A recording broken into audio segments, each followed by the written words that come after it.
Hi guys, welcome back to my channel. My name is Chidioga Ezira. If you're seeing my face for the very first time, you're very much welcome to this channel. Please hit the subscribe button, and if you're a returning subscriber, drum roll. You're very much welcome again to this segment. Thank you for clicking the subscribe button. So today we're going to be talking about after I have been accepted. After I have been accepted. So but we left off last time on applying, and after your application into the school of your choice, you know, between me and you, that you have to wait to be accepted. So in this video we'll be talking of what to do after you have been accepted. If you want to know what you can do after you've been accepted into your school, keep watching.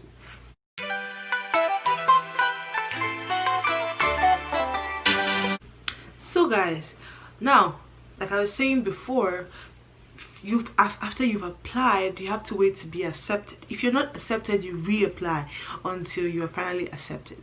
But then after you are accepted, what next should you do? First, try to speak to your IS, International Student Services, the International Student Services available at your school, to know your next steps. Every country have various next steps for different students. There are things that are applicable to different students for your next steps. Some places ensure that you first of all pay a down payment. Some schools don't require a down payment. Some schools require a bank statement. Some schools don't really require a bank statement. But here in the US, your next steps after is to get in touch with International Student Services, and they would lead you on how to get your I-20, which could also be known as your student permit. Your I-20 is very, very important. It is more important than your visa itself. Yes. If your visa expires, you can remain in the US for as long as you want. As far as your I-20 is valid, it is your main student permit. And your I-20 there are various procedures to getting your I-20. First of all, you have to get a service ID, and that is done through the service, going to the government website and purchasing a service ID. That's paying for a service ID, and then after paying for a service ID, you apply for your I-20. Every school has different amounts that are required, because you have to tender a bank statement for your I-20 to show that you can be able to manage the cost of living and your cost of housing and your tuition and everything during your stay in the US. Different schools have different amounts that you have to show on your bank statement, and the International Student Services would help you with those necessary details so that you can apply for your I-20. It's only after you've applied for your I-20 that you can move on to apply for your visa. Your I-20 is necessary for your visa. But your I-20 can stand for you even when your visa expires. If you understand, it is the cocoa, it is the main thing. Do you understand? The next step is to discuss with the admissions office on your options for housing. For undergrads, sometimes they are required to live on campus. Grads also live on campus, so if you want to explore the option of living on campus, you have to discuss with the admissions office on your options, like the available options for you to live on campus. Or that if you don't want to live on campus, then remember I said you should do your research on the city to know how much housing costs. This is the phase where you go to different places, like different housing locations. For my school, we have a housing website. Where everybody, checks, like, it's called off-campus housing. So different companies, different real estate companies advertise their houses on that website for students from my school, so you could see the houses, see the way the rooms look, how much they cost per month. It's usually paid per month here in the US. See how much they cost per month. You discuss that with you can get in touch with them and discuss with them personally on your preferences and everything. If you want a roommate, if you don't want a roommate, whatever you want, you have to discuss that and find suitable housing. Yes, find suitable housing. If you want to stay on campus, discuss with your school applications team. If you want to stay off campus, you check for if your school has an off-campus website like my school, and check for housing that suits your budget, and you can stay there, not just suiting your budget, because between me and you, sometimes what is somebody's real budget if you can't stay in that place? Oh god, oh god. If you stay in that place, you are a rat. You'll be doing competition. Yes, there's rats in America. You are a rat. So this is something you should put into consideration. Another thing you should put into consideration is your means of transportation. So when on arrival, how would you go to your school? How would you how to transport yourself from the airport to wherever you're going to be staying? You're going to be staying in a hotel, or you've already acquired your housing, so you're moving straight into your house, to set everything up, or you're going straight somewhere. Like whatever your plans are, that is the next thing to do. Discuss with the internet your school team, the team applications team, the team that's going to help you. Discuss with them on those things. Sometimes these schools have options. It's not free, you will pay for it to come but they will send vehicles to come pick you from the airport down to your house. So you have to discuss these things. They are all very important. Next thing to think about is, after your arrival, what is life in the US? How do you want to live? Like before you have to think about your life in the US before you arrive, because you have to consider your feeding, there's some things that you have to get from your home country when you're coming, and they are very, very, very important. Like for example, me, I am a food enthusiast. I'm in love with Nigerian food, and as such, I don't know how I'm going to live in a country without Nigerian food. Do you understand? So therefore, I load my bags with enough food. The first time I came, I got a lot of stuff that I didn't really need, but the second time, trust me, I cut down. See, those things that I know that they were not so important, I left them. I didn't carry them. They were not important to me. That's the truth. Before, you did not know, so you're just carrying anything and everything. But when I knew, I did not carry anything and everything. I cut down on things and carried things that I knew that I really missed, like my okwa.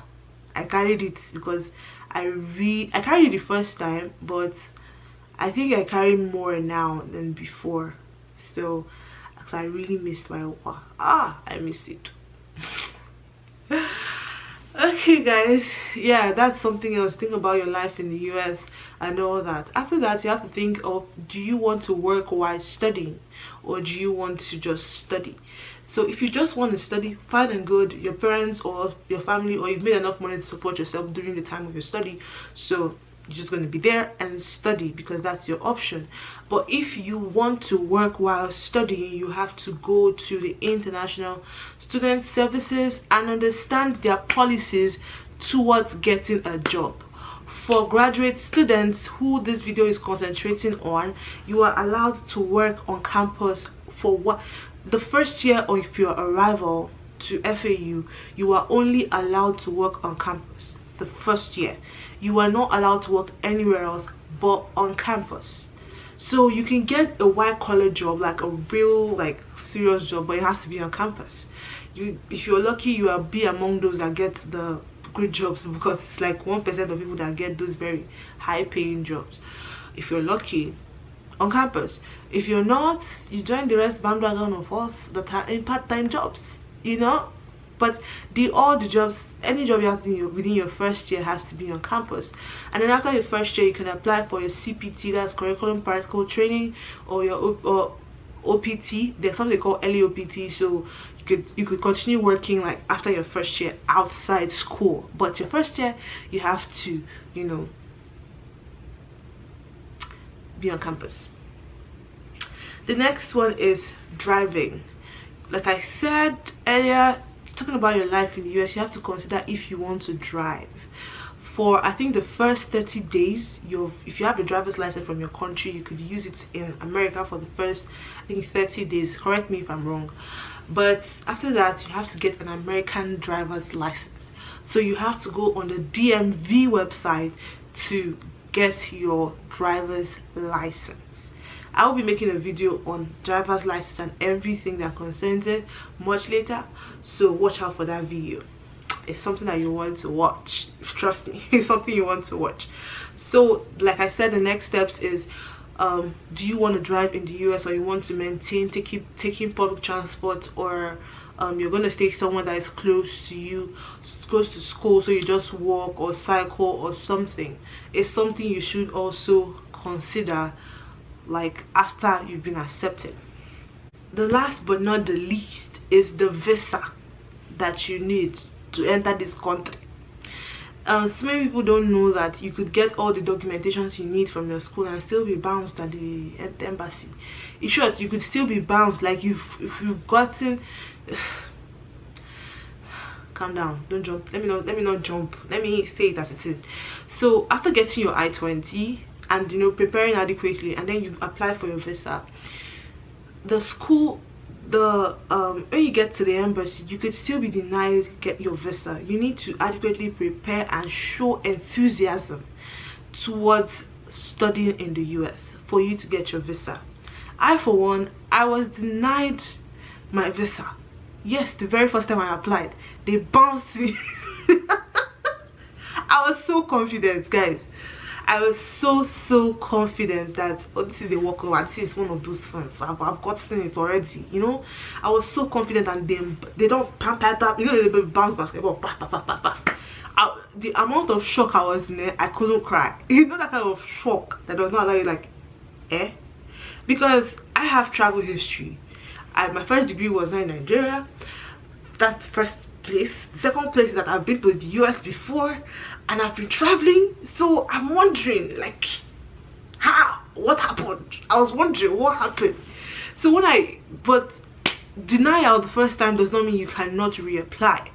You could reapply under emergency, especially if your school is resuming in like under 30 days, like in like I think 30 or 60 days, you can reapply under emergency. And I reapplied under emergency. And when I came there, because the first time I went there, I felt like anything you ask me, I just answer. That has been my life. Like, if you ask me what's your name, my name is Chidiogo. But the second time I went there, what's my name? My name is Chidiogo. I am a graduate of, I am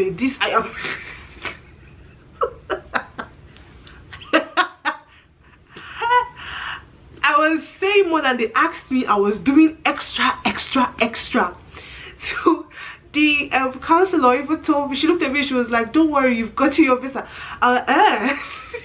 Like she asked me for bank statement. The first time I went, they didn't ask me for anything. The guy just asked me a couple of questions, like 2 or 3 questions, and then I said if they deny you the first time, at first your intentions are genuine and that you really want to go, you can apply under emergency and go again.